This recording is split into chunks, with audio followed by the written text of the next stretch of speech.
ಕರಾವಳಿಯ ಮೊತ್ತಮೊದಲ ತುಳು ವಾರ್ತಾ ವಾಹಿನಿ ಎನ್ನುವ ಹೆಗ್ಗಳಿಕೆ ಪಡೆದಿರುವ ನಮ್ಮ ಕುಡ್ಲಾ ವಾಹಿನಿ ಪ್ರತಿ ವರ್ಷ ದೀಪಾವಳಿ ಸಂಭ್ರಮದ ಮೆರುಗು ಹೆಚ್ಚಿಸಲು ಆಯೋಜಿಸಲಾಗುವಂತಹ ನಮ್ಮ ಕುಡ್ಲಾ ಗೂಡುದೀಪ ಪಂಥವನ್ನ ಈ ಬಾರಿ ಕೊರೋನಾ ಮಹಾಮಾರಿಯ ಹಿನ್ನೆಲೆಯಲ್ಲಿ ಜಿಲ್ಲಾಡಳಿತ ಆದೇಶದ ಅನುಸಾರ ಅನಿವಾರ್ಯವಾಗಿ ರದ್ದುಪಡಿಸಲಾಗಿದೆ.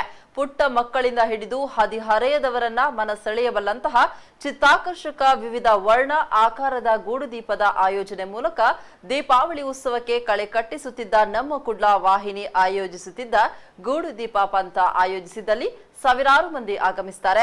ಅದರಲ್ಲೂ ಮಕ್ಕಳು ಮತ್ತು ವೃದ್ಧರು ವಿಶೇಷವಾಗಿ ಈ ಕಾರ್ಯಕ್ರಮದಲ್ಲಿ ಪಾಲ್ಗೊಳ್ಳುವ ಕಾರಣ ಹಾಗೂ ಕೊರೋನಾ ಸೋಂಕು ಹಬ್ಬುವ ಸಾಧ್ಯತೆ ಇರೋ ಹಿನ್ನೆಲೆಯಲ್ಲಿ ಜಿಲ್ಲಾಡಳಿತದ ಗೈಡ್ಲೈನ್ಸ್ ಅನುಸಾರ ಈ ಬಾರಿ ನಿರಂತರ 20 ವರ್ಷಗಳಿಂದ ಆಯೋಜಿಸ್ತಾ ಇದ್ದಂತಹ ಈ ಸ್ಪರ್ಧೆಯನ್ನ ಸ್ಥಗಿತಗೊಳಿಸುತ್ತಿರುವುದಕ್ಕೆ ನಮಗೂ ಕೂಡ ವಿಷಾದವಿದೆ.